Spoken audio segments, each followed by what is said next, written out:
Good morning, family. Welcome back to another Elevation podcast. Happy Friday. I hope you guys are ready for the weekend. We got a very special guest today. Man, my man, the myth, the man, the high def legend. Yes, sir. Yes, sir. Eddie Fraire. What's up, baby?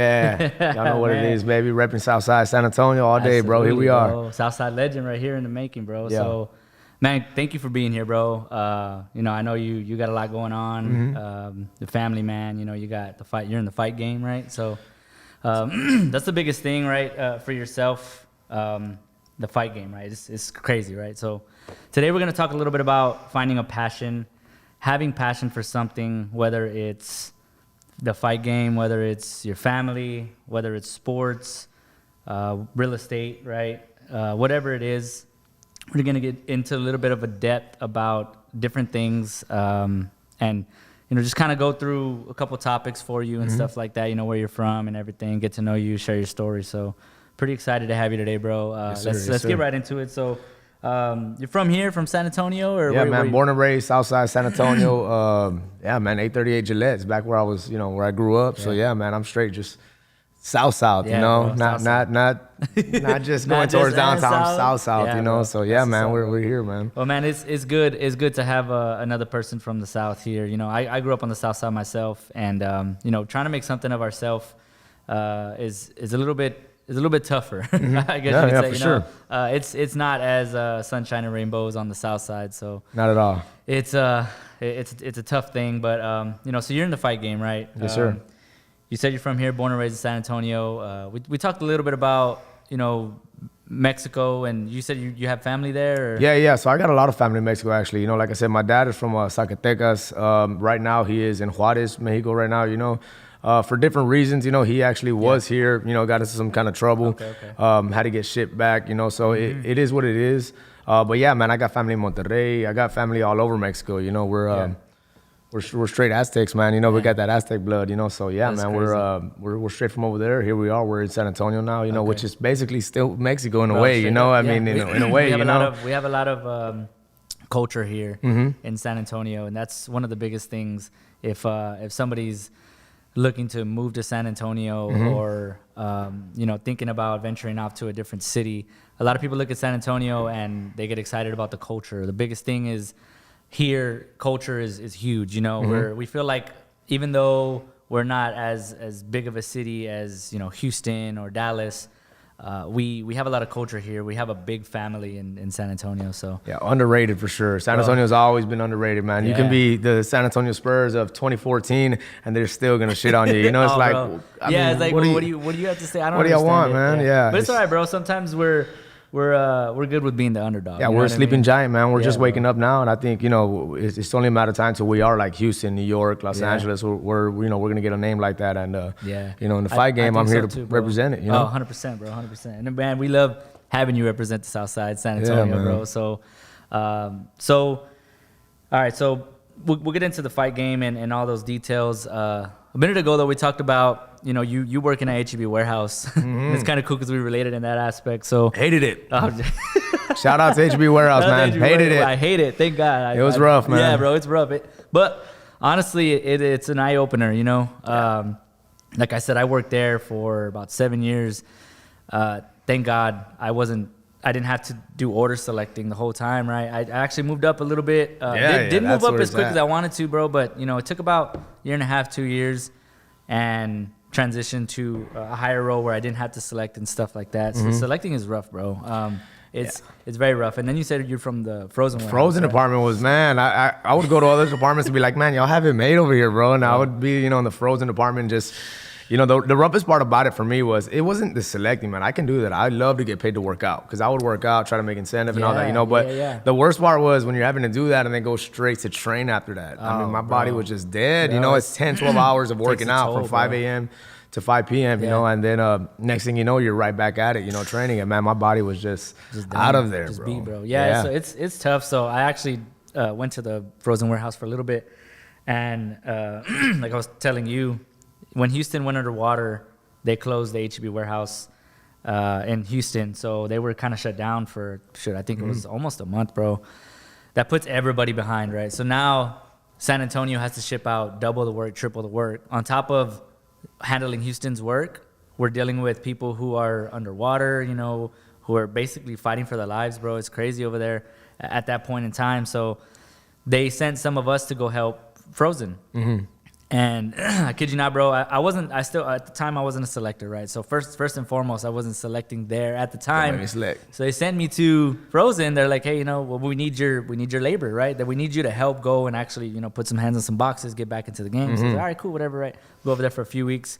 And it was mandatory for us. So they sent me, bro, and I remember just the second day, bro, I went to break, and I was just like, man, this ain't it. I can't do this. This ain't it. This ain't it, bro. I got to get into something else. Bro, for real, bro. So, yeah, man, I did 7 years there and just kind of ventured off and you know, I am where I am today. But, yeah, man, it's HB Warehouse is a crazy thing. So yeah, I think jobs like that are an eye-opener to like, all right, do I want to do this or do I want to really pursue something else, you know, and, you know, whether it's pursuing a passion or just another job or doing something better, man, because you know that that's tough work right there, man. It really is. And see, that's the thing, right? So I think everybody has a part of their story, a chapter in their book where they go through it, and you know they may feel like it may be their forever thing, and maybe their passion, but the thing is, if you have to tell yourself and force yourself to believe that it's your passion, it might not be your passion, right? So.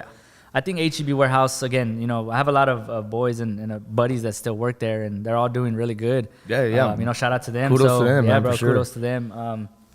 But I think that it has been a chapter in my book on my path to help me realize what my passion really is. And I think for me, my passion is you know, helping people. So sharing people's stories. And again, the reason for this podcast is to help the next person, right? To elevate your weekend, elevate your week, and really just elevate your month and your life, help you learn something from, you know, a special guest or myself. My man's got a great story, so again, we're going to kind of get into it. But so HEB Warehouse, I know you worked there for a little bit. Mm-hmm. Were you working prior to that somewhere else? Yeah, so actually, man, prior to that, I was at a bakery, man, and it's funny because you know, we were talking about, you know, graduating and all that, man. I was always, ever since I was a kid, I was always very smart, you know, and I knew it because we'd be the ones finishing work first, you know, me and my, I had like two other people, you know, a girl named Sabrina Lopez and my boy Alex Garcia, who's still a really good friend of mine. Mm-hmm. We don't talk as much, but I was just talking to him on Snapchat the other day, but we were always the fast ones. We were always the ones that were getting it done fast, who were kind of doing the tests, you know, the best and getting the highest grades since pre-K on and so forth, you know. So once I got into middle school and high school, there was just a lot of problems, you know? So it's funny, I didn't end up graduating. I was supposed to graduate 2010, I didn't though. So ever since then, man, I was just like, man, like I knew I was meant for college. At least I thought I was, you know? I knew I was, you know, trying to make my mom proud and, you know, trying to be the one to do big things in school and all that. It didn't end up happening like that, so I had to start working regular jobs, you know? For sure. My first real official job was like one that I felt like home was called a Lone Star Bakery. Okay. That's where I learned how to drive a forklift. I started feeling like, okay, like I got this, you know, like I'm getting stuff down. I'm not just doing what regular laborers are doing. You know, now I have more meaning. I have skills. Yeah, exactly. I got some more skills now. So I was there for about 5 years, you know, and again, I definitely had a troubled background, so I used to smoke a lot of weed, you know. Okay. Luckily, by the grace of God, man, those chains have broken from me, you know. But I used to smoke a lot, so it was hard for me to go out to other jobs because I was always scared of, true. You know, I had to take fake piss to HB Warehouse, matter of fact. You know, that synthetic urine, man, works, you know. I've been there too. It helped me with HB Warehouse. Yeah, but bro. Yeah. Once I got let go from there, we had one guy who was on a pallet jack. He ended up hitting a table and it hit a pregnant girl's stomach. Oh, no. So they ended up just getting everybody and being like, hey, man, we're going to drug test all of y'all. Damn. You know, I'll never forget. We went upstairs and they gave everybody Sprites. And I was like, oh, man. I was like, I know what's going on here. I told my boy Gary, I was like, I know what's going on, man. I was like, they're going to drug test us. Just watch. It, bro. You already knew.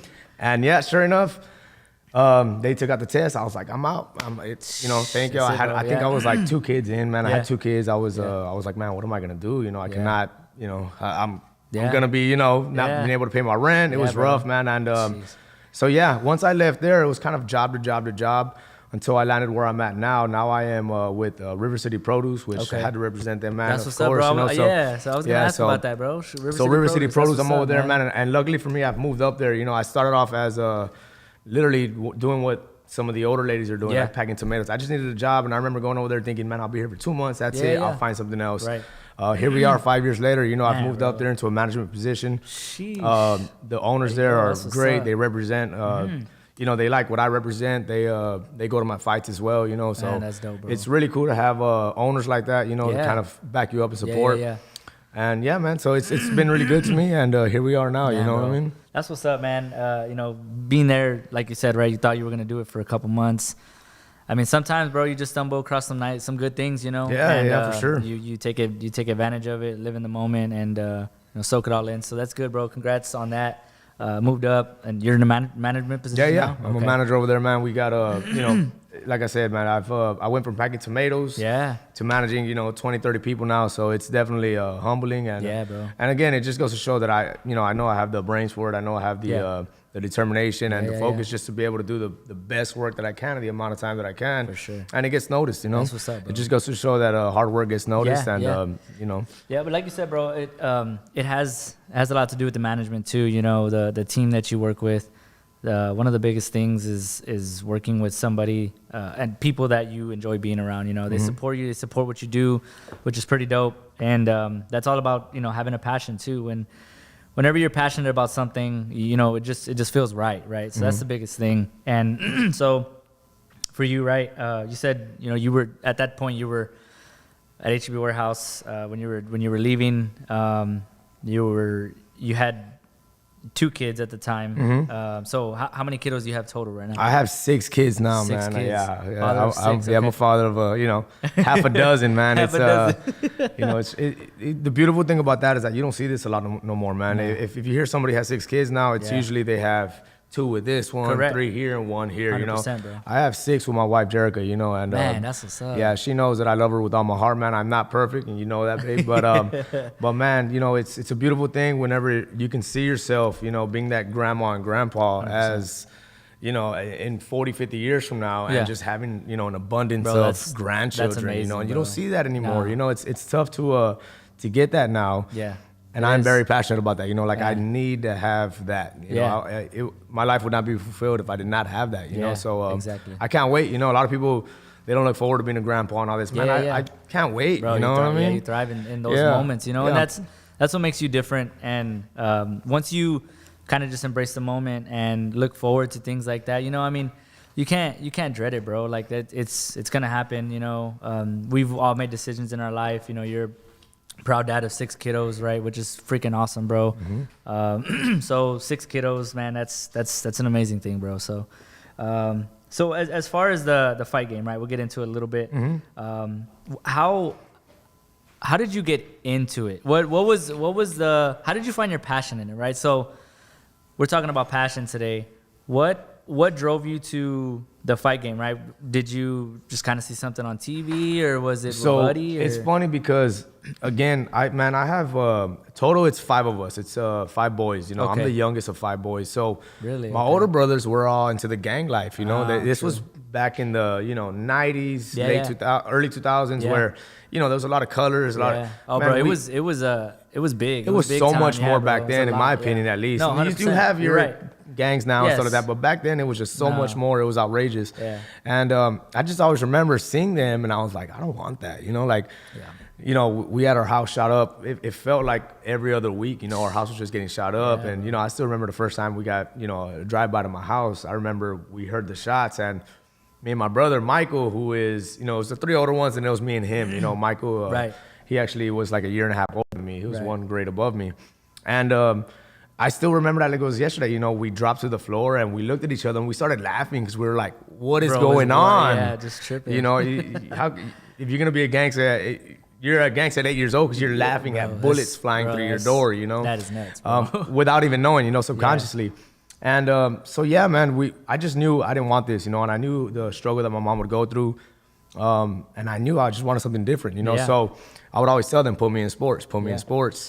And we were talking about, that when you said South San, I was like, yeah, man, I used to I used to play flag football with Leonard. And Yeah. so we started kind of talking about those same people that we Yes, kind of bro. know, you know. That's And dope. yeah, man, I was always just, I had that passion for sports. I started off with flag football with Thomas Uresti, who is now like a state senator or something. Yeah.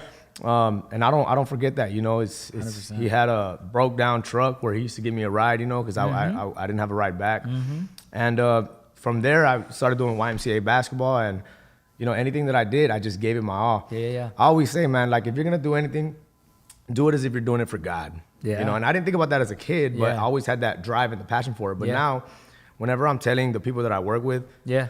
I always tell them, man, like, bro, do it as if you're doing it for God. You know, if you're packing fruit, pack fruit like if that's going to God. You know, if you're whatever you are doing, do it as if you are doing it for God. And I guarantee you that hard work will get noticed and you'll progress from there. You know, 100%, bro. and Man, that's huge. yeah, that's huge right there for sure. And so yeah, man. Ever since then, I always knew that sports was a thing. And then once I got into 7th grade football, that's where I was like, all right, this is it. You know, I started getting trained by his name was Raul Sedevin, Coach Sedevin, just straight military guy. And I'll never forget. You know, I used to squat with the linemen, and he was like, "There's hope for you, Dino." They used to call me Dino Houdini because my first name is Dean Edward. You know, Dean Edward Fraire. Nice. Hence high def. You know, High so. def. Shout out high def, baby. Yeah, baby. So yeah, man. Ever since then, I was like, I know that's something in sports is within me. You know, I knew I couldn't be in NBA. Very, you know, I'm like, man, I'm a short Mexican As much as we from the want to, South bro. Side. You know, I would love it, but Yeah. I knew that probably wasn't, you know, gonna happen. You know, Yeah, football, well, that would be tough as well. Yeah. But I knew somewhere along the line, I just wanted to be an athlete. You know. Yeah. So fast forward, you know, I'm 16 years old. I knew that through all my years in school, I used to always fight. You know, I was a smart dude, but I would always get into fights, you know, and kind of like a troublemaker, so to say. Yeah. And every time I would fight, I would lift people up and slam them, you know? Yeah. And everybody used to be like, only hands. And I'm like, nah, bro, if I could take you down and throw you on the floor where I am now taller than you, I'm gonna do that. I'm gonna do it, bro. You know, so I knew that I had that. Yeah. But there was no fighting like that, you know? So Yeah. I was about 15, maybe even 15, 14. And then, you know, again, I was pretty much at the end of my school years. I think the last school that I went to was San Antonio Camp, but prior to that, it was Brackenridge. Okay. And, you know, I'd always skip class, go smoke with my brother and do all kinds of stuff, you know. And I kind of knew already, like, school's probably just not for me. As much as I want it to be, it's probably not. Right. And so, yeah, man, we saw The Ultimate Fighter. You know, we saw mixed martial arts, basically. And I was like, hold on. Oh, wait a minute now. I do this. I was like, I do this. I need to get paid for this. Is what I need to do. The way they're fighting is the way I fight, you know, in school. And you know, and I had so much that's crazy. just history of just picking people up and slamming them, you know, which is why I was good at football, because I would just, you know, hit head on and just go, you know. That's where it began. So, yeah, man, I saw that and I was like, this is for me. I started just training on my own, hitting the punching bag, stuff like that. Again, I did not have the money to get into a gym, you know, so I just started training on my own. I was 16. I was at my buddy Robert's house. Rest in peace, Robert. Robert Reyes, man. I'm not sure if y'all know him, but he was just into heroin and stuff like that, and he ended up getting shot. Damn. But in that time, again, I was at home and we used to sell weed and do stuff like that. Yeah. We ended up getting raided, you know, and I'll never forget the day I got raided, man. The cops put a good beating on me. Yeah. A week later, we had a neighbor come, and I'm gonna kind of it's kind of like glimpses that are going through my head. Yeah. The neighbor came, he was asking for me, and my brother was like, dude, he's at his friend's house, get out of here, you know? Yeah. They end up getting into a fight. He runs back to the apartments. All my brothers go over there, they bust up their windows, all kinds of crazy stuff. Yeah.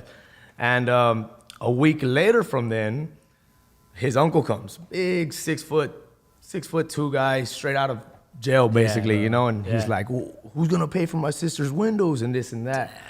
And I'm like, hold on.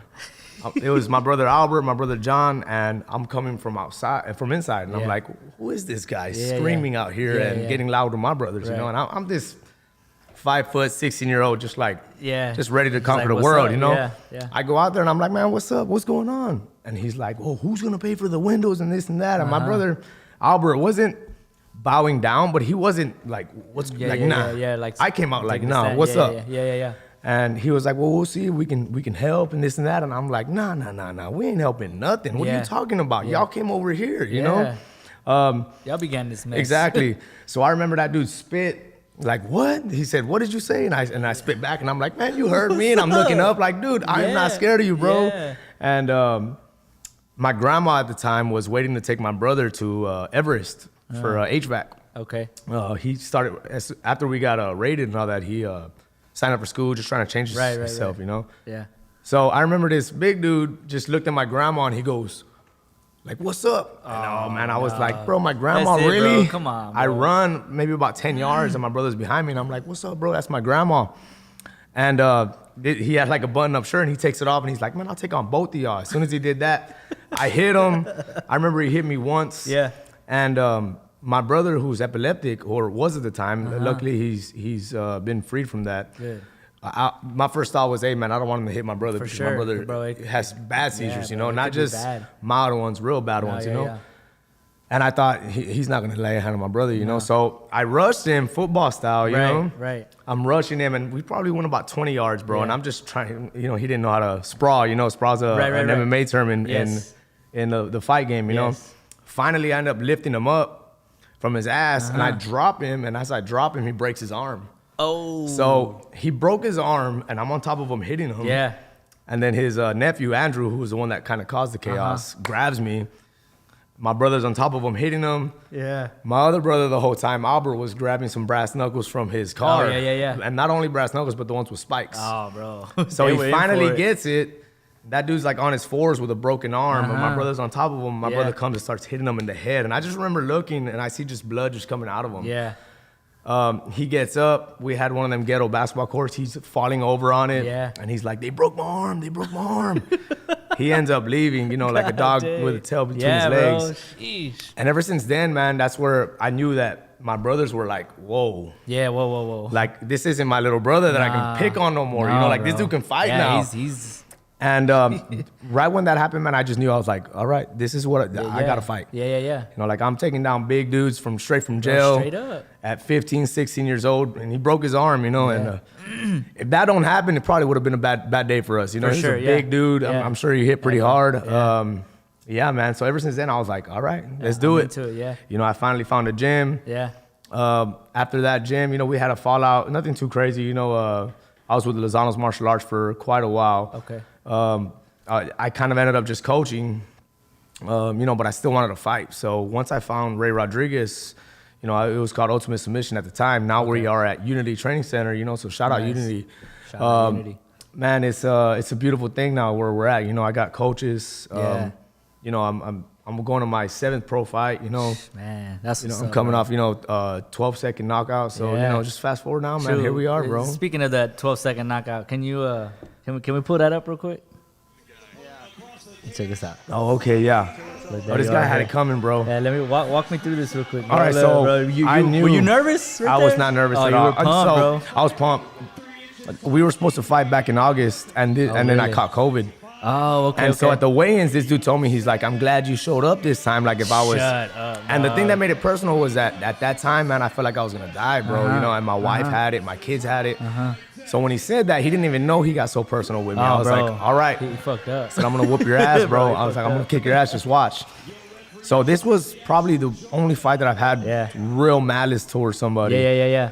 And I think you can see but you it. could tell you are Yeah. angry, dog. He tried to shake my hand like twice, bro. So the referee says that. He's Yeah, like, oh, no yeah, hand commentators, touch. yeah. So right here, I was just like, everything that kick right there, I still have a bump from it. Bing. Oh, bro. I did not want it to end, bro. That was good, dog. I did not want it to end. It's funny because when I hit him, I can hear it. Oh. So I knew it was a hard hit. Yeah. And it landed flush, bro. And I really did not want it to end, and that's why I rushed in on him because Yeah. I wanted to give him as much as you pain could, as bro. I could, you know, in the small amount of time that I had, you know, and Damn, bro. I still don't feel like it was justice, you know. If Yeah. and that dude Victor, you know, if they would have let it go another 30 seconds, that dude would have, you know, had major It'd brain been- damage, bro. yeah, bro, Because it'd been I was really upset, you know, and I was yeah, you don't see me like this really in any other fights, you know. Any other fights, I'm happy. Bro, I'm like, and you know what? That's the thing, right? So, man, dude, that's freaking that's dope right there. So, congrats on that knockout, dog. Thank you, bro. That was the start off to this year. But yeah, you know March. what, bro? Start off to this year. And how many fights have you fought this year? So I got 3 fights this year. I'm 3-0 this year. Man, let's go. I knocked that dude Let's out. go. Let's go, baby. Let's go. We're 3-0. going 4-0 on the 30th in Edinburgh, baby. On the 30th. Yeah, we going. So can people get tickets to that? Yeah, or no? actually, I have tickets for it. Okay. And if I run out of them, you can get them online as well. Okay. So yeah, it's about a 4-hour drive. Okay. The Valley, I'm fighting for Fury. It's Fury 70. So Man, that's dope, bro. yeah, man, it's big things right now. Right now, every fight is my biggest fight. Because 100%. I 100%, take this dude out. You don't hear about a lot of flyweights my No. size, guys my size, knocking dudes out the way No, I bro. am. Nope. You'll see Not good a fights, shot. and yeah. Nah, You'll but see not good like that. Not like that. Not like that, Not bro. like that, bro. So it's just different, whenever you can lay hands on somebody and they drop. Yeah. So I'm looking to drop this dude too. He's not a slouch. He's 7-2 right now. Yeah. But again, I'm right now I'm just gonna be a tough guy to deal Ready, with. bro. No matter yeah, what. 100%. Yeah, you're ready, bro. So, man, so good luck on that. If anybody wants to go to that fight or is interested in the fight game to go check it out or whatever, it's in where? In Edinburgh, the Valley, baby. Yeah. So, get at him, get at me. We'll get you plugged in and get you your tickets. So, man, that's super dope, super exciting. I'm sure you're focused, right? So, yeah. So when was your first pro fight, right? When was My your first pro fight was back in 2019. Okay. That was a 10-second knockout. So Jeez. yeah, I went undefeated. Boys making statements out Yeah, here, bro. yeah. Making Yeah. statements. We ain't playing. So again, ain't man, playing, bro. it's just one of them things where I've always had a dream to put my mom into a better house and a better situation. Yeah. Now it's more than that. Now I got kids. Yeah, so it's bro. a whole lot of things that I have on my shoulders. Yeah, bro. So yeah, man. Every time I fight out there, I'm like, bro, I'm gonna be a hard dude to kill. Yeah, You put me with my back against the Yeah. wall, you're gonna get hit, and let's Yeah. see if you can stand it. Yeah. So yeah, I fought in 2019. That was my first pro fight. I knocked him out in 10 seconds. After that, man, it was tough. I took a 2-fight slump. I've never been finished. I lost 2 straight decisions. Yeah. One was, ironically enough, in the Valley. That was my first ever loss. So it's kind of come full circle, where my first loss was in the Valley, hometown. I strongly feel like I still won that fight. What I learned from there was just how to weight cut. I cut weight the wrong way that fight. And man, my body felt it. After the first round, I was already, pretty just out of Drained. air, man. I was Yeah, just bro. drained. Yeah, I was Yeah. draining my body since Monday in the sauna, and I didn't fight till Saturday. Sheesh. When now all I do is the day before my weigh-ins, I go in the sauna. That's it. So I was just depleting myself the wrong way. I didn't know how to do it. No. Yeah, man, that was rough. But the next fight, I didn't fight till 2 years later. So 2-year layoff. It was a 2-year layoff. COVID hit. I ended up kind of straining my knee. It was partially torn actually, Yeah. But yeah, man, it was rough. So that 2 years, I ended up fighting the guy who's now like the number 3 in Texas, Paris. Sheesh. Yeah, he was good. He was at that time he was like 2-1. I was 1-1.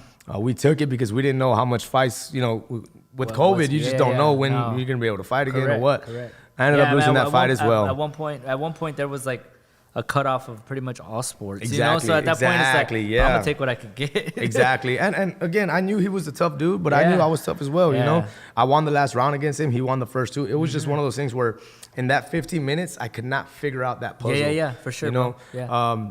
I was never really hurt. I was never really No. anything. I just couldn't figure out that puzzle. You know what, bro? I have gained a huge amount of respect and enjoyment in MMA. UFC, just MMA in general. But I'm a big UFC fan, and I watch pretty much all the fights. All the Ultimate Fighters, everything, bro. I'm a huge fan. So, man, respect to that. It's crazy because watching from the outside in, I personally have never been in a cage in an organized fight, but it's dope to see exactly how you explained, right? For 3 rounds, you were in there going ham, and it's just one of those things. You were never really hurt.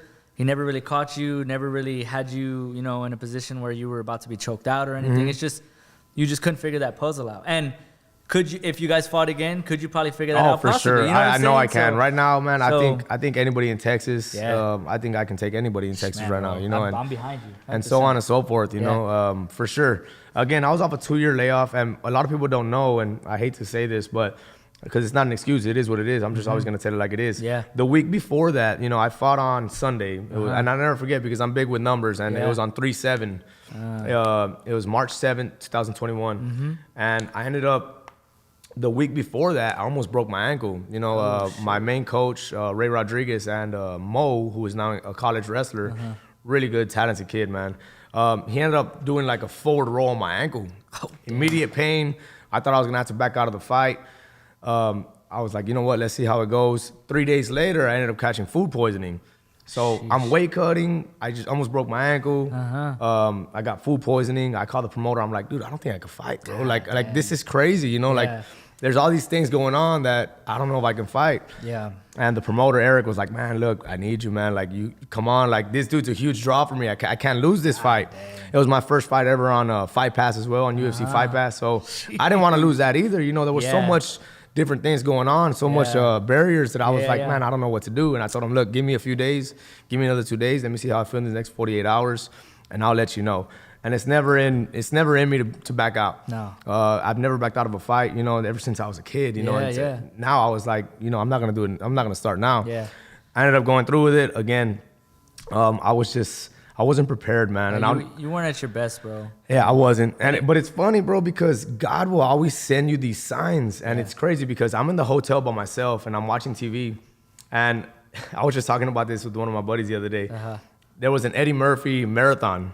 And everybody calls me Eddie, obviously, you know. And I remember they were like, get ready for Eddie marathon. And I was like, get ready for Eddie? You're like, what? And I was like, this is crazy. I was like, this is God telling me to be ready, you know? Up, yeah. And then when the van picked me up to take me to the fight, I'll never forget, there was a cup. It was not like this, bigger mug. And it said, be ready. And it had like fire on it. And I was like, oh, man, this is too much. Bro, this is way too much. I ended up going to the fights, bro. Again, it was my first time on live TV. So I hadn't even had my hands wrapped. And they're calling me, hey, you're next after this fight. And I'm like, no, you're not even. I'm like, bro, I don't even have my hands somebody wrapped. wrap my hands. Like, I need to go. Everything just happened so fast. By the time you knew it, I was out there and I was down 2 rounds. Damn, and I was like, oh my God. Like, how did we get here, right? Yeah, it was just, it happened way too fast. And again, that's why I say I could not figure out that puzzle because I just wasn't prepared. You know, it was my first time on live TV. I thought I was going to be fighting like at 6. I ended up fighting right at 4. It was just a lot of things going on like that. And, you know, I learned from it, you know? Yeah. Now I'm like, somebody wrap my hands right away. Up, bro. And you gotta, like, in anything you do, you have a routine, right? So being in the fight game, I'm sure you have to figure out your routine, what works best, the cutting weight part, right? You learn how to do that. Everybody's body's not the same, so the coach could be telling you, like, hey, no, it needs to be done this way. And just like in life, anything that you do, people could be telling you, hey, no, it needs to be done this way. And you're like, but that doesn't work for me. You know what I'm saying? I know how to prepare, bro, I know my body, I know. And if you listen to your body, listen to your mind, bro, you'll figure it out, right? So anything in life that you do, if you just find a way and things that work for you, I mean, you'll be good, bro. So the cutting weight part, everything, the mental preparation, everything, you know, you learn from your mistakes. You lost that fight, yes, but, you know, you learned from it. You didn't get knocked out. You just couldn't figure that puzzle out. You weren't mentally prepared, and now going forward, you know, you know, okay, I got to be locked in. I got to have my hands wrapped in time. I got to do this. I got to cut weight the right way. Bro, you got to do all that. You just got to follow the protocol. You know, you follow the protocol. Again, I've never been finished, man, but I'm going to be a hard dude to kill, man. Bro. It's one of those things. I don't care how big the dude is. You know, I train against big guys all the time, you know, and if you're not a trained athlete, you know, you're going to have an even more hard time with me. You know, it's just exactly, bro. I battle these guys every day. So do you see some people that get in there that don't really, and you can tell like right off the rip, oh, this guy didn't like train correctly. You know what I mean? Oh, yeah. Do you feel that immediately, or? You can tell a lot by a person's physique, you know, not only that, you know, sometimes there's guys that you don't look the most in shape, but they still kick ass too, you know? Bro, yeah. But for the most part, man, you can just see in people's eyes. You know, my last fight was against Drake Lopez, and that was a 13-second. The one that we just saw was a 12-second knockout. Okay. So my debut was 10 seconds. Then I went. Then I had that 2-fight slump, and then I came back with that fight with 12-second knockout. Then what was his name? Melvin. I fought Melvin Lopez, and I went to a decision with him. I could have knocked him out, man. I didn't. He was a wrestler, so I was watching out for his. Was it also the other video that you sent me, or no? No, that was actually my second amateur fight. That was the closest that I've gotten to getting finished. Yes, it was rough, bro. So I saw it, and I was gonna ask you that. So you even sent it to me, and you were like, "Hey, like in this fight, I almost got choked out." And Yeah. bro, I watched the whole fight, and at the beginning, you rocked him, and he was hurt, and I thought you were gonna finish him, bro. I thought you I were was raining too. bombs, dog. And I started just going in. I even was telling myself in my head, man, the ref better stop this. It's about to get ugly. And he regained his composure, and then he kind of stunned you a little bit, and you stepped back, and then you regained your composure. But at that point, when he had stunned you, though, you went down. He had you in a chokehold, and I was like, oh, damn, right? And was then, rough. bro, you got out of it, though. Yeah, bro. it was you got right. out of it. It goes to show, you know, like, what are you going to do whenever you're... Yes, bro. So you can let somebody kill you. So what's going through your mind because he was in pretty deep, bro. Oh, yeah, it was deep. I thought he had you. You got out of it, regained your composure, kept on your feet for the most part the rest of the fight, and handled business. You came out with the W, right? Yeah. So what's going through your mind as he has you in the chokehold? Like, So before that, it was weird because I came out like, oh, I'm knocking this dude out. Right. You know, like I'm Which gonna knock him almost- out. And you pretty I'm much coming, did, I'm bro. bombing Yeah. on him, Yes, you know. bro. Once I knew I hurt him, I rushed in. But if you look at my feet, I ended up squaring up my feet. Never supposed to do that in a fight. One, because okay. you get taken down. Two, because you're just not the most balanced, you know. Right. Uh-huh. So he hits me twice right in the temple. And it's weird because I'm like, I'm gonna finish you. Next thing you Yes. know, everything slows down, you know. And Yes. in the fight, it's so crazy whenever you're about to get knocked out. Everything goes slow motion. So That's I remember crazy. when he hit me, I tried to back up, and it was so weird because my leg stayed stuck. I saw that, bro. It's like my leg stayed stuck, my front leg stayed stuck to the mat. So I was like kind of like limping yes, back. yes. That's when he rushes me, and my just natural instinct was just go for a takedown. You know, Yes. again, we talk about, you know, like schoolyard stuff where I would just drop dudes. Yeah. That's whenever he locks in the choke. I'm like, bro, this is Bro, tight. he was deep. I started just fighting hands, you know? At that point, dog, I literally looked at it and I was like, no, like he's rough. in there, bro. It was rough. He was So in there. I dropped that round. Yeah. The next round in, I was like, all right, I'm not gonna knock this dude out. I just need to outpoint him, right, and get this round back. You know? Again, you learn from the first round. in the right? process, Yeah. you know. So Figuring out that I puzzle. remember the second round, he poked my eye. In the fight, you can see it. The rep doesn't stop it though. No. So he poked my eye, and I'm like, dude, like, I'm poked in the I eye. can't see right now. The ref's just like, keep going. And then he starts coming at me, and I'm like, all right, I'm not going to lose this round. Nah. I got to come back. So I remember I started just jabbing him, and I jabbed him maybe like 10 times in a row, and I just see his head going back, and he starts bleeding. And I was like, I got to win this round. You know, I cannot go down 2 rounds. And then I finished the round with a spinning back fist that hit him, that rocked him. Yes. So I knew, I was like, all right, I had to have won that round, you know? Yeah. The third round, you know, I basically just, I saw an opening for a takedown. I took him down, and then I pretty much just grinded out the rest of it, you know? bro. So in my mind, I was like, I won this for sure. Yeah, 100%. When they said split decision, I was like, Oh, oh, yeah, come bro. on. I was like, What, how? are you serious? Again, though, but I'm Yeah. fighting in his hometown. Correct. Crowd is on his side. Correct. You know, that it's always going to be, whether fighters say it or not, you're always going to have, if the crowd is cheering for Bro, you, for sure. it's going to look different. more like if you're Oh, doing yeah, more than yeah. what the other guy's Yes, doing, bro. you know? Like, and it's crazy because if you were to literally watch a fight, turn off the sound, you See it you a lot literally different. sit, bro. It's a whole different story, right? And it's just crazy how that works out, right? So, man, you still came out with the dub. That's the good thing. I needed that one for sure. Yeah. So you're gonna continue to push forward. You know, do you have a certain walkout song or anything that or maybe you listen to in the back or something like? What do It's funny because everybody's always asking me, hey, what's your walkout song? Which one's it? Yeah. I always go with, they send us like a deadline. They'll say, hey, Monday is the last day to send your song. Okay. Let me know. Right. I literally do it the night of the deadline because it's always whatever I got in my heart, you know? Yeah. I've came out to Rocky songs. I've came out to Ramon Ayala. Right. My Man, last that's fight, dope. my last fight, I came out to an Odie. Yeah. It's always whatever's in my heart at that time, what's going on and what season I'm in, you know? Right. I don't even know what song I'm coming out to right now, you know? Okay, So that's what's it's up, just that's one of what's those things where, you know, whatever I feel at that time, I'll come out to it, Yeah, you know? and ain't nothing wrong with that, man. That's cool. Come out to different songs. I mean, whatever you're feeling, right? Exactly, so, yeah. Myself, I don't have a walkout song, right? But every time I'm trying to get pumped or, you know, I'm headed to the gym or something, you know, it's always a different mood, right? So I listen to rock, I listen to Tejano, I listen to hip hop, country, you know, whatever. But yeah, it's always different for me too. So that's pretty dope, bro. So how do you, when you're walking out, right? And obviously, let's say you're fighting against a guy who is in their hometown, right? Odds are against you and everything. How do you block out the noise? It's weird, man, because if you don't have kind of a history of it, then it's going to be tough, you know? Yeah. And for me, I've never had a problem with that because, again, ever since a kid, you know, I always just wanted to do sports so bad that when I was out there, the crowd didn't matter, you know? The only thing that mattered was that I was playing, you know, and that I was good at it, you know? That's the only thing that mattered to me. Exactly. So now it's kind of the same thing, you know? It's different now, you know? Now you're getting punched and kicked and elbowed and kneed and choked out and stuff like that. Yeah. But it's always been the same. Like, I'm not worried about the crowd. Like, enjoy the show. But I'm out here to just do my craft, you know? I'm right here. Yeah, because there's so much other things going on, you know? Is there nerves? Yeah, man. Do I know that this guy's a professional trained dude who's trying to knock me out in front of my kids, you know? And I'm like, no, man, it's not going to happen, you know?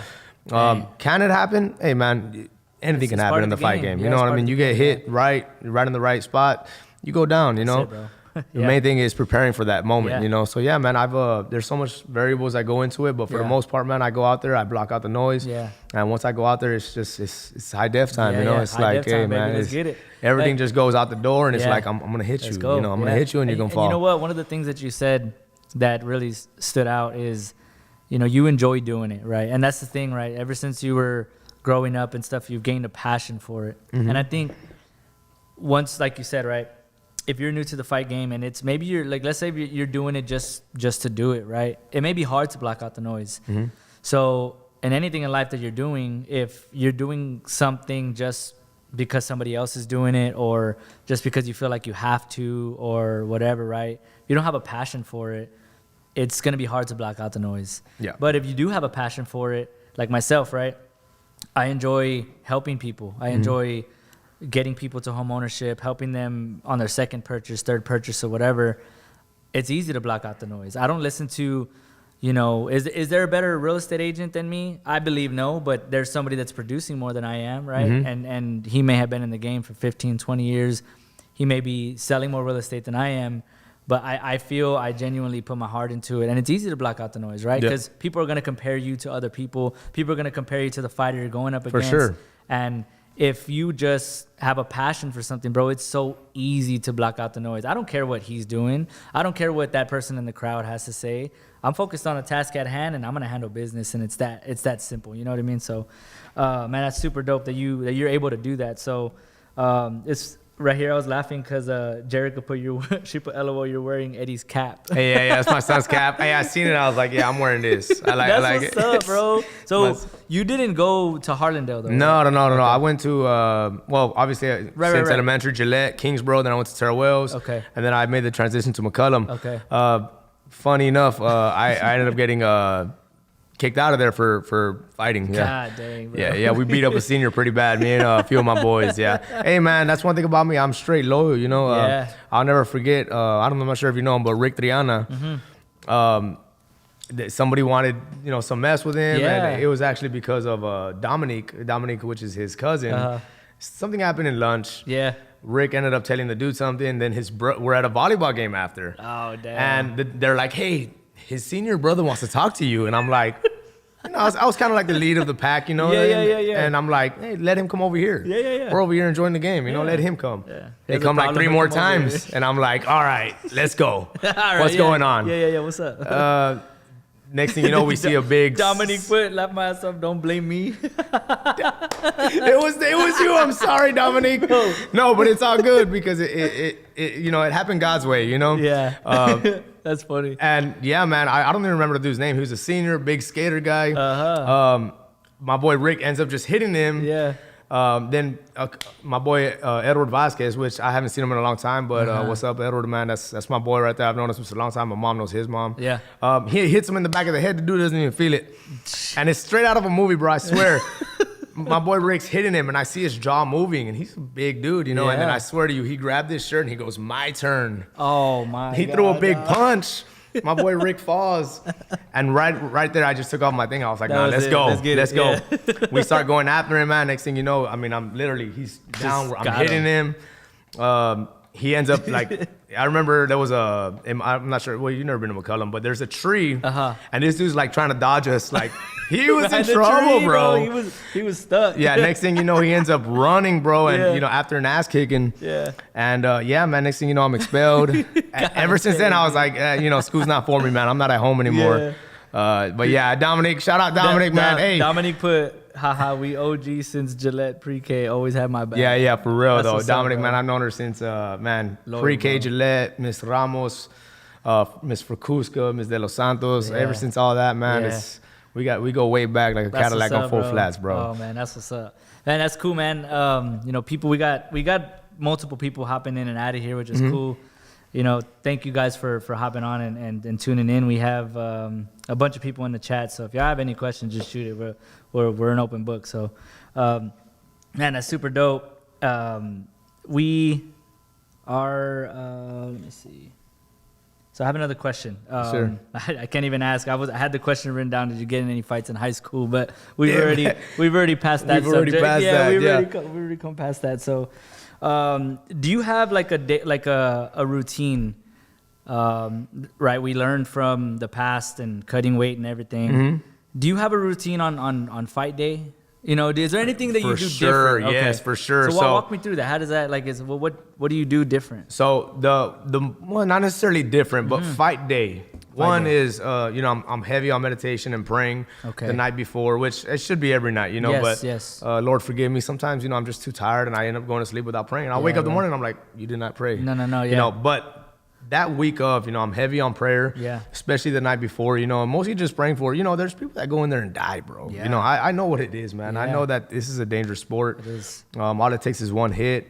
And so I'm big on prayer, you know. Obviously, I just want to get back to my family. And not only that, but, you know, am I trying to hurt the dude? Yeah, Yes. yeah. Am I trying to kill him? Yeah. Probably not. Besides that guy, Victor, you know, he had it coming. Yeah, he did. But everybody else, man, at the end of the day, it's a sport, and we're trying to just get home to our family, you know. So fight day, I wake up, I get on my knees, I pray. Yeah. And the main thing is one, I'll get a shakeout little workout. Yeah. But the main thing is, bro, is taking a nap. Yeah. As funny as it sounds, right? No, bro, that's I need a nap Okay. because I remember that first loss that I had. I'm getting my hands wrapped and I'm yawning. Bro. And I'm like, bro, you about to fight I in cannot 40 be tired, minutes. bro. I cannot be- And yeah. you're yawning. Sheesh. And that fight, I remember, you know, I was in the valley and I had people coming in and out of my hotel. And I was like, leave me alone. You know, Yeah, like yeah, I need yeah. to go to sleep. Yeah. I didn't end up going to sleep, and you know, whatever. I lost my first fight, you Yeah, know. yeah. But yeah, the nap is something that is just strong for me, bro. Yeah. Like I need a nap before I fight. Yeah. So that way I go and I'm ready to go. You're you know. refreshed, yeah. And even now, you know, I get out of work, I'll take a 20-minute nap Yeah, before I go yeah, train. yeah, yeah. You know. So That's crazy, bro. Mental preparation is everything, and that's part of your process, right? Man, bro, I listen nuts. to a lot of Christian music before I fight. The week of my fight, you know, I'm heavy with God, you know, Yeah.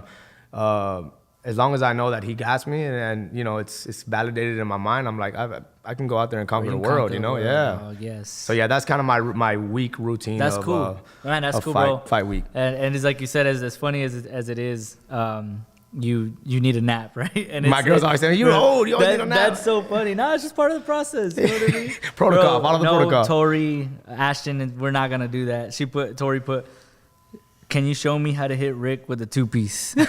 No, we're not doing that on camera. We're not doing that. I got you, Tori. Don't worry about it. Just holler at me. Daniel said, where do you see yourself in the next 5 years? Wise man, in fighting. Yeah, fighting wise. Yeah. Next 5 years, man, I see myself top 10 in the world, if not, you know, more than that. You know, I see myself going in the UFC within these next year and a half, 2 years. You know, especially if I keep knocking these guys out the way I am. Let's keep you don't see it. You don't see it again, like with these small guys like me. You know, you don't see it too much. So I see myself definitely in the UFC. I see myself, you know, in 5 years, I'll be 35. You know, my plan is to fight till I'm about 37, 38. So Yeah. the window is not the largest window. You know, these next 7, 8 years are huge for me, Crucial. you know? Yeah. And I really don't feel like I've even hit my prime, you know? So I started fighting late. I feel like you're just warming up, bro. Exactly. I started fighting late. A lot of dudes, by the time they're my age, they're ready to retire. Bro, I'm just sure. getting started. Yeah, You know, you know, by the grace of God, I've never been subbed in a Yeah. fight. I've never been finished. I've been rocked maybe Yeah. once, twice. Yeah.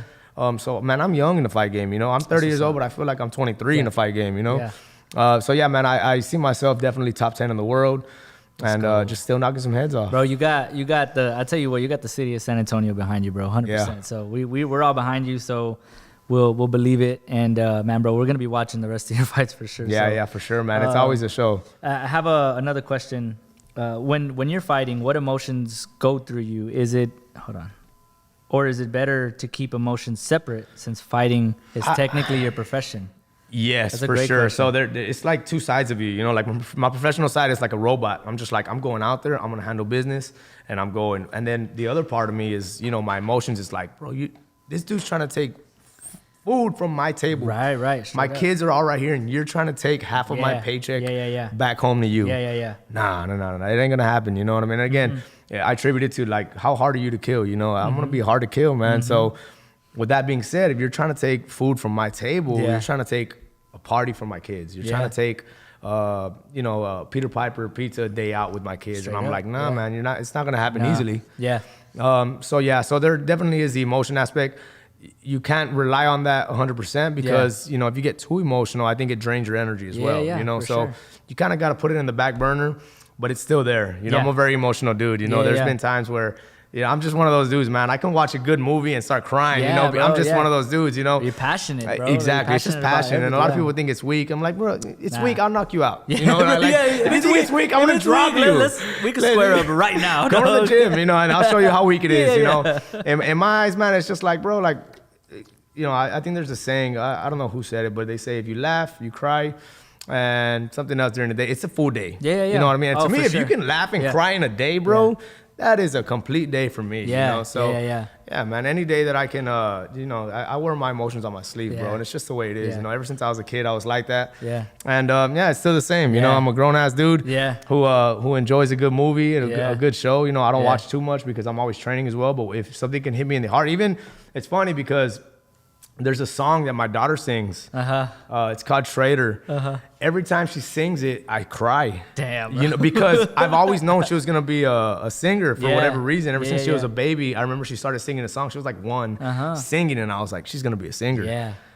I don't even think she knows it. You know, like that she has that in her, you know, but every time she sings it, I start crying. You know, I can be drinking a beer or not, I cry. You know, and again, it's just, I like that. I like that feeling, you know. I battled a lot of depression as a kid and growing up that I always say, you know, I've become happy with my depression, you know what I mean? Like a lot of people wallow in sorrow and they feel sorry for them. No, man, I'm cool. You know what? I'm happy being depressed because I know that it's made me stronger.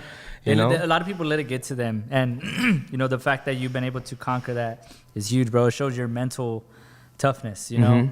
So you really just have to look that head on, right? Whatever it is in life, depression or anything that you go through, you have to look it head on and just say, hey, this is part of my process. Yeah, right? exactly. And, you know, you've been through a lot, bro. And, you know, hearing your story is amazing. You know, to see where you're at today, father of 6 kids, you know, enjoying life, doing what you love, and aiming to get higher in the fight game, bro. You got the whole city behind you. So yeah, for anybody that is battling depression, man, make sure do not give up, you know, because I swear to you, there's so much light at the end of that tunnel. You know, it might not seem like it. It might seem like everything is just crashing down on you, man. But I promise you, you can persevere through that. You will make it further in life, and you'll be a better man, better woman for it. You know, it's tough, but it's conquerable. Again, I said that on my last fight interview. You know, man, I've been wanting a fight interview for so long after my fight, and I finally got it after my last fight. And I see it, and I'm telling you, I'm so emotional. I'm about to cry, bro. I'm like, man, this is for anybody who's been through anything. I was like, this is for you. It's conquerable. And I'm like, I love my sponsors. Right. Man, bro, I'm you like, didn't know how to act. Bro, I did not know how to act, bro, because I'm telling you, like, great. I had my first knockout, and then I'm like, all right, interview, nobody, what the hell? And then my last fight before this one, I won a decision, and I was like, well, maybe they'll still interview me. Nothing. And I was like, bro. Wow, bro. Damn. I'm like, can I get an interview, please? Can somebody interview? I got so much to say. Man. Somebody put a mic in my face. Finally they do it, and I'm like, hey, what's going on? And next thing you know, I'm just like about to cry, bro. You're just in the moment. In the moment. I'm like, I love my wife, I love my kids, my sponsors. And I see it now, and I'm like, all right, that was good, but could have done better. You had a lot to say, you didn't say it, right? I didn't say it, yeah. I was just so hyped, bro, you know? That's so funny, man. I was out of there, bro. I did not know how to act, bro, but man, you know, it is what it is. That's what's up, man. But I did say what I had to say, you know? I was like, man, it's for anybody who's going through something. Yeah, bro. You know, it ain't easy, but it's conquerable, you know? And yeah, if I could have been a little more calm with it, it would have been nice, you know? But hey, Jesus Christ. You get better at it. That's an art in itself. Yeah, bro. The thing is, like, you're used to winning now, right? So you're like, okay, I'm running through, I'm doing what I got to do. But you know, the moment came and you were like, oh damn, like, okay, what do I say? What do I say? Shit, like, okay. I had just won a bump box, so they give you like it's basically like a real fancy speaker, basically. Yeah. If you get the knockout of the night, and which I got that. That's dope. Yeah, that's pretty cool. Hell and yeah. I got it, so I'm like, hell yeah, badass. And then next thing you know, I see the dude, and I'm like, oh damn, I didn't prepare myself. Like, I'm enjoying my bump box right now. Yeah. God, It was really. that's funny, man. You got to grab that moment as well, you know, Yeah, not yeah. only the fight, but the interview moment for sure, bro. I got another question. What's your biggest goal for your family? My biggest goal for my family for sure is just to make sure that they are happy. Yeah. Obviously that comes with a lot of things, you know. Luckily for me, you know, I am a homeowner right now. That is not where I want to stop though. You know, my goal has always been to put my family in the nicest house that I can possibly put them in. Right. And just make them happy. You know, Yeah. if there's anything that for me, which was tough, was being happy as a kid, you know. Right. So to see my kids happy is just huge for me, you know. And it sounds, it's a very kind of a general statement, you know. But whatever makes them happy, you know, basically. All I want you to do is follow your passion. Yeah. If you can do that through working a regular, you know, 9-to-5 job, I'm happy with it. Yeah. You know, my son Eric is always training with me, and so I know that that's what he wants. Hey, follow it. Yeah. You know, my daughters, man. It's funny because people always, especially fathers of daughters, you know, we have this kind of this stigma that, like a character that says, I don't want my daughter to marry, and Right. I've never seen that. I remember ever since I was in middle school, I would always say, man, I can't wait for my daughter to have a daughter because I want to show them the way they should be treated, and I want to see somebody treat them right. Yeah. You know, I know people who are like, no, I want my daughter to test the water. Man, the best way to do it is for my daughter to find somebody in 7th grade, 6th grade, and stay with them forever. Yeah. That's what a true love story. True. My grandma had that with my grandpa. You know, that was her first boyfriend, first girlfriend, and you. That's unheard of nowadays. Bro. You know, there's so much dating and breaking up, man. Best way for me is, hey, find somebody at an early age and stick with them. Yeah, that's a different type of love, bro. Yeah, exactly. And not a lot of people think about that. No, you know, it's like people rather their daughters get married at 30 years old after they've, you know, been with, you know, 40 guys. It's like, no, that's not the way to go. You know, and again, that's kind of a you know, a curveball, but I've always thought about that, man. Sure. It's like, bro, you know, you got daughters, man. Think about what a true love story is. You know, a Cinderella story. You know, a Disney story. You know, that's what it is. You find somebody at an early age and you stay with them throughout your whole life. Yeah. Well, Matt, one thing that you said is that stuck out to me is huge. That is, you know, you just want them to be happy, right? Your family, and that's super dope. That's a beautiful way to answer that question, right? Like, what is your biggest goal for your family? Man, just make sure they're happy, right? Regardless of what it is. They get a job at 18 and stay at that same job for 20 years. You're happy? Cool. I'm a happy dad, you know? And I think I feel the same way about my son too. Whatever makes him happy, right? So my wife and I, we debate all the time. It's funny because we talk about, you know, what is our son gonna do, right? Like, we talk about sports and stuff like that.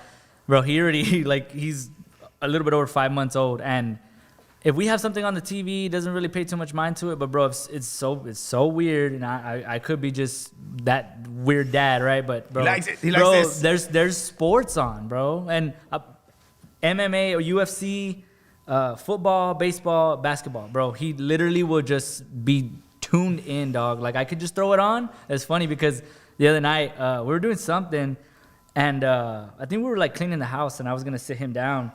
And she's like, what are you doing, right? Because I had him and I was getting the TV. I'm putting on baseball for him.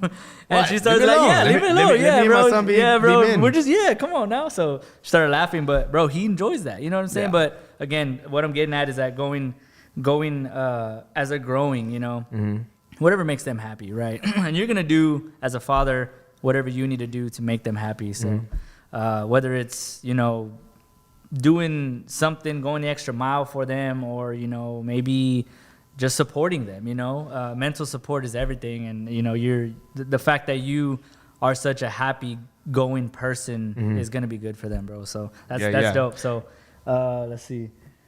The empire grows in 2 weeks. Let's go. Oh, high def empire, baby. High def everything, dog. We coming, baby. Just know we coming hard, bro. 100%. This is, we are pushing for something that's going to change many lives around the world, man. And not only here in San Antonio, man. We're going to start here. but we are going to progress throughout the whole, country, man. I can't wait to just help out as much people as I can. And, and the fight game and what you see now is only the shell of it. Yeah, there's so much more to this. There's so much more that needs to be broadcasted, which in time it will, but for right now, 2 weeks. Yeah. We go out there and we put somebody else to sleep. Yeah. Man, let's go. Let's get it. So, as we're coming up towards the end, I want to ask you about the. So do you watch? You said you wanted to be in the UFC, right? Mm-hmm. That's where we see you in the near future, which is dope. So, do you watch as many UFC cards as you can? Or yeah, I do. I actually watch almost nearly everyone. Okay, cool. If there's a fight night or something that's not a pay-per-view, I will try to watch it. Sometimes I don't. You can get burned out as well. I'm the same way, yeah. You can get burned out as well. I don't like to kind of surround myself with nothing but fighting, because I get burned out too, and I'll stop enjoying watching it, or I'll stop enjoying being a fan, because I do it every day. Yeah. You know what I mean? It's every day I'm training for it. I'm talking about it. I live this life, and a lot of people think they about that life, but they're really not, ever since I first fell in love with it, it's been like that. Me and my brother John were the first ones that kind of fell in love with it together. So I don't want to burn myself out either, and years of watching and years of learning. I've learned so much from watching it, though. So more than being a fan now, I try to learn from what I see. There's been a lot of techniques where I see fighters, champions in the UFC, and I'm like, I can do that. Bro, yeah. And you start just picking up different things, you catch, and watching from the outside in is dope, because you start seeing different techniques and things like, okay, I see what he did there. Yeah, exactly. Start picking up on little things. I picked up so much from that, man. Yeah. And so a lot of it is, being your own coach. You got to be able to see it and be like, okay, I can do that. Yeah. So yeah, man, I try to watch as much as I can. If it's a big pay-per-view, I'm watching for sure. Bro, yeah. The next one with Israel Adesanya, I'm watching that for sure. That's gonna be good. Bro, that one is gonna be really good. Especially because that's his last loss, for Hayda, and he knocked him out. That one's gonna be huge, bro. It's huge. So what I was gonna get at is, so this next on October 22nd is October 30th. Well, October 30th is your fight. Yes. But October 22nd is the weekend before. It's UFC 280, right? Mm-hmm. So I want to ask you about a few fighters. There's the top 3 fights, right? Mm-hmm. So Charles Oliveira and Islam Makhachev, right? Yeah. What do you think of that? Who do you think comes out victorious in that? I think Islam comes out on top, man. I think he's the next Khabib. Yeah. And the reason I say that, now Charles Oliveira can win, but I've seen him lose plenty of times. Yeah. And a big reason for that is that he's been in the UFC since he was like 19, which is crazy. Bro, that is nuts. But I've seen him rock plenty of times. I've seen him get finished. I've seen him even get tapped. Him being one of the best Brazilian Jiu-Jitsu practitioners out there, he can get tapped, Yeah.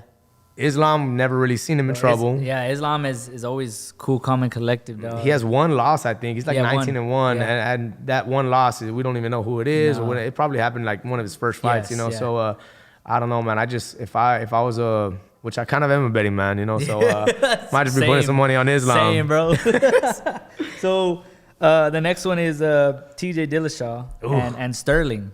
Man, such a tough fight too. TJ Dillashaw has always been one of my favorite fighters. Yeah, he's a dog, bro. I hated that he came out with they popped him for steroids, and it sucks how it came out, how he fully admitted it. Yeah. And it wasn't just like regular TRT. It's like it was shooting up. Which is the worst of the worst, So I was definitely bummed about that. That being said, his fight style and his just what he does, his tactics, I learn a lot from. I've learned so much from TJ Dillashaw, So he's still one of my favorite fighters in the cage. Outside the cage, it's a different thing.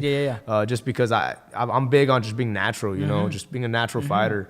But if I had to put my money on it, man, I think TJ wins. TJ wins. Sterling is an animal, though. He is, bro. I'm surprised he beat Peter Yan, to be honest. You know what? I wasn't expecting him to beat Peter Yan. I was not either. I was not expecting that at all, and he came out, especially because the first fight, right? Like, there's all this talk where it was he got murdered, bro. He got smacked up, dog. Like toyed with. So whenever there was the disqualification, right, and he came back on the second fight, in my mind, I was like, there's another boring fight about to get smacked up, bro. Yeah, I thought the same thing. And then the first round happened, and I was like, hold on, wait a second. He took his back. Like, wait, what? Yeah, bro. So it started getting interesting, and ended up being a damn good fight, and it was a war, bro. I was super surprised that happened, man, because I was like, I think a few people were telling me, hey, who wins this fight? I was like, for sure, Peter Yan. Peter Yan in the bag. I even told some people, Put the house on it. Bro, straight up. Put the house on bro, it. If there was any fight this year, that's probably one of them you could have bet the house on. Yeah. And you just never know if the fight game, bro. Especially because how the first fight went. Yes. He was literally just dropping him like a rag doll. Yeah, bro. I didn't see Peter Yan using that. Yeah, I didn't see it. Me either. So,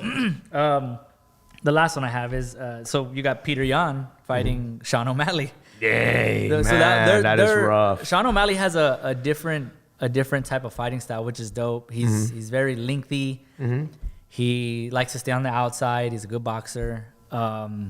Peter Yan is just a freaking monster, right? Russian animal. He's an animal, bro. So who do you think pulls out that one? If I had to bet money on it, I'm putting it on Peter Yan. Now, if there's anybody in the top 5 though that Sean O'Malley can beat, it's him because they're gonna strike. Yeah, you know. True, exactly. If Peter Yan is if he can't beat him striking though, he will take him down, and I think that's where he will get Sean O'Malley at too. Yeah, so that's a parlay for any of the bettors right there. Put that. It might be the favorites. I think CJ Dillashaw and Sterling might be like a toss up. Yeah. For any betting people, man, that's a pretty good parlay if you ask me. Lock it in. So as we're approaching the end of today's episode, man, I just want to thank you for being here, bro, sharing your story.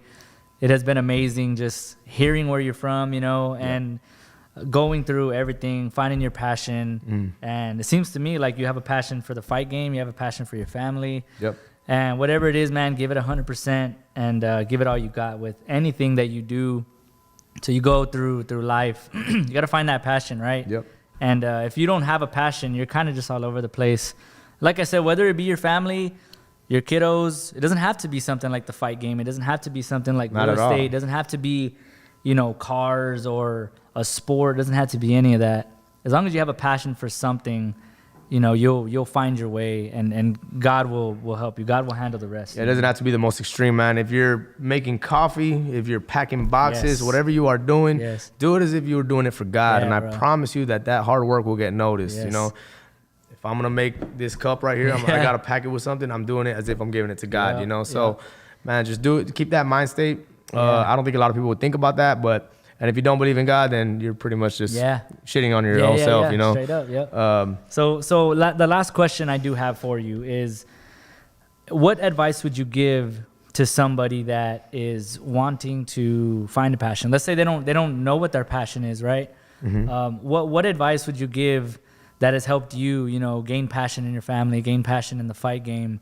What advice would you give to anybody that's kind of I think you kind of answered that with when you were talking about your son, how when you put something in front of his eyes, what catches his eyes. So if you are trying to find a passion, just think about where your eyes go to. Think about where your mind floats to whenever you're alone. What can you sit down and watch? What can you what kind of gets you up in the morning thinking about it? Whenever you're going to sleep, what do you envision yourself doing? And if you envision yourself doing something, then that's the passion calling. That's something calling you to do it. Yep. I love music. I love a lot of things.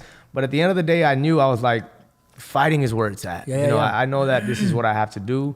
And if it's there calling you, that's our brain works for a reason. And if it's telling you to do it, go ahead and just follow it. Wherever your mind catches, man, in your eyes, follow it and go do that, And if you are trying to find something and you feel like you can't, come try out the gym, man. Come out to 20306 off of Highway 37, Unity Training Center, man. Go try that. I can guarantee you that if you're looking for a passion, training jiu-jitsu and training some martial arts will definitely catch your eye. You will fall in love with it. So you heard it here. So if anybody is interested in getting into MMA or just need help finding a passion, or just want to talk, my man's an open book. If you got any questions for either of us, let us know. Shout out to High Def. We're up and coming. Baby. San Antonio behind him. So on the 30th, if you guys want tickets, let him know. Hit me up. Hit him up. We'll get you plugged in. We're gonna try to get as many people as we can out there, which is dope. So go and support you, bro. Yes, sir. Again, thank you for being here, bro. It's been amazing, and hearing your story, I'm sure uplifts a lot of people. We've had a lot of people pop in and out, and it's cool because we have so many people, so many supporters of you that you probably don't even know, bro. And a lot of people are behind you. just keep it going, bro. So look, I'm Doza right now. I can't wait. I'm gonna go. Who's that? Doza, Amanda Doza. Oh, Amanda nice. Mendoza. Let's do it. Oh, yeah. Amanda, man, shout out to my sponsors as well. Amanda actually got me a Brighton. Man, Brighton is fucking huge dental business in San Antonio. Bro, and for them to super sponsor huge. me is just huge, you know? So shout out to all my sponsors, man. I really appreciate it. Yeah. Without you guys, man, I probably wouldn't be able to pay my rent sometimes, you know? Straight up, Thank y'all very much, man. Yeah, man, that's what's up. So, again, congrats on all your success, bro. You know, at the end of the day, you know, last message we'll leave for everybody is, you know, finding your passion is going to help you go a long way in life, right? If you're going through depression or something, just know that there's a light at the end of the tunnel. Don't stop. Keep doing what you're doing. Just, you know, believe that, you know, if you fail forward, right? You don't want to fail and fall backwards.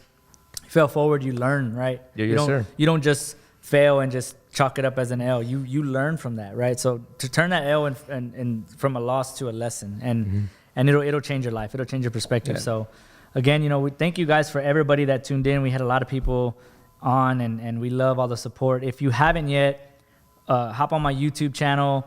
Go subscribe. We have all the podcasts on there. We have a couple of other videos coming out soon. And, you know, we're still, the goal still remains the same for the Rick Ortiz Realty team. We're here to help and serve as many families as possible. If you guys have any questions when it comes to real estate or any questions, you know, purchasing, selling, or anything, please reach out, let us know. And, you know, thank you for joining us again on another episode of the Elevation Podcast. God bless you guys. Have a great weekend. And remember to stay elevated. Yeah, baby. Let's go. We'll see you on the next one. Let's do it.